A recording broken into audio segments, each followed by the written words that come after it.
Assalamualaikum warahmatullahi wabarakatuh.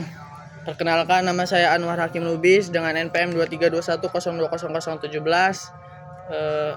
dari kelompok 1 ingin mereview makalah dari kelompok 2 yang berjudul tentang surat kuasa dan surat gugatan yang diampu oleh Pak dosen Dr. Muhammad Irfan SHIM SY.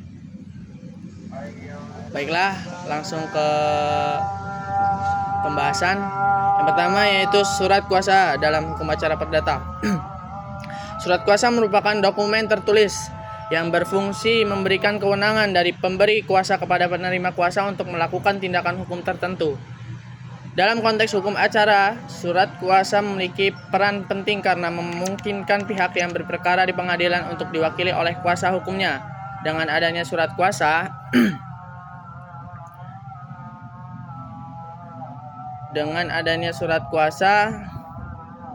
pihak yang bersengketa tetap dapat memperjuangkan haknya meskipun tidak hadir secara langsung di persidangan.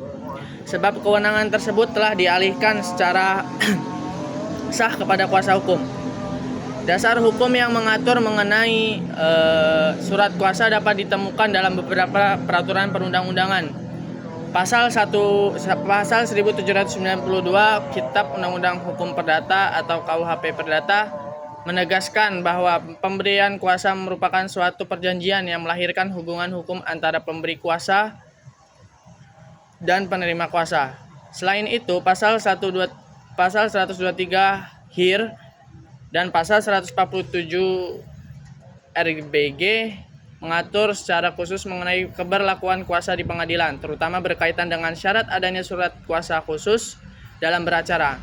Ketentuan lebih lanjut juga terdapat dalam Undang-Undang Nomor 18 Tahun 2003 tentang advokat yang memberikan legitimasi kepada advokat sebagai penerima kuasa dalam mendampingi klien di persidangan, serta Peraturan Mahkamah Agung atau Perma Nomor 3 Tahun 2018 tentang administrasi perkara di pengadilan secara elektronik yang mengakomodasi penggunaan surat kuasa elektronik dalam proses peradilan modern. Selanjutnya, fungsi dan kedudukan surat kuasa di pengadilan. Jadi, surat kuasa dalam hukum acara memiliki fungsi yang sangat penting bagi kelancaran dan legitimasi proses peradilan. Yang pertama, surat kuasa berfungsi sebagai sarana representasi atau perwakilan pihak berperkara. Melalui surat kuasa, pihak yang bersengketa tidak perlu selalu hadir sendiri di persidangan karena kewenangannya telah dialihkan secara sah kepada penerima kuasa.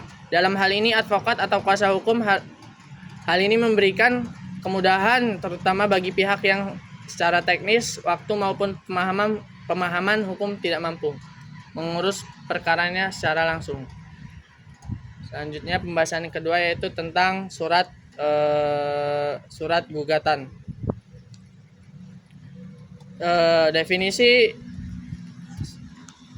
Definisi surat gugatan. Surat gugatan merupakan instrumen utama dalam hukum acara perdata yang menjadi pintu hukum acara perdata yang menjadikan suatu perkara ke pengadilan. Secara definisi, surat gugatan adalah permohonan tertulis yang diajukan oleh penggugat kepada pengadilan yang berwenang untuk menuntut haknya terhadap pihak tergugat. Melalui surat gugatan, penggugat menuangkan klaim atau dalil hukum yang menjadi dasar mengapa ia berhak atas sesuatu, sekalipun menuntut agar pengadilan memberikan putusan yang adil. Dengan demikian, surat gugatan tidak hanya berfungsi sebagai representasi formal dari konflik hukum yang akan diperiksa dan diputus oleh hakim. Jadi selanjutnya yang terakhir yaitu kesimpulan. Dari uraian pembahasan mengenai surat kuasa dan surat gugatan dalam hukum acara perdata dapat disimpulkan bahwa kedua instrumen ini memiliki peran sentral dalam menjamin keberlangsungan proses peradilan. Surat kuasa berfungsi sebagai legitimasi advokat untuk bertindak mewakili klien secara sah, sedangkan surat gugatan menjadi pintu masuk perkara ke pengadilan yang memuat dasar fakta dan tuntutan hukum penggugat.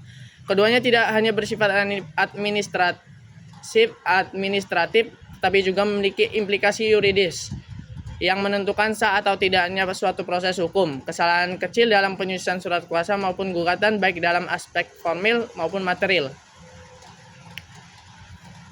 Baik, sekian hmm, yang bisa yang bisa atau dapat saya review dari makalah kelompok 2. Lebih dan kurangnya saya mohon maaf. Pada Allah saya mohon ampun. Wabillahi taufik wal hidayah. Wassalamualaikum warahmatullahi wabarakatuh.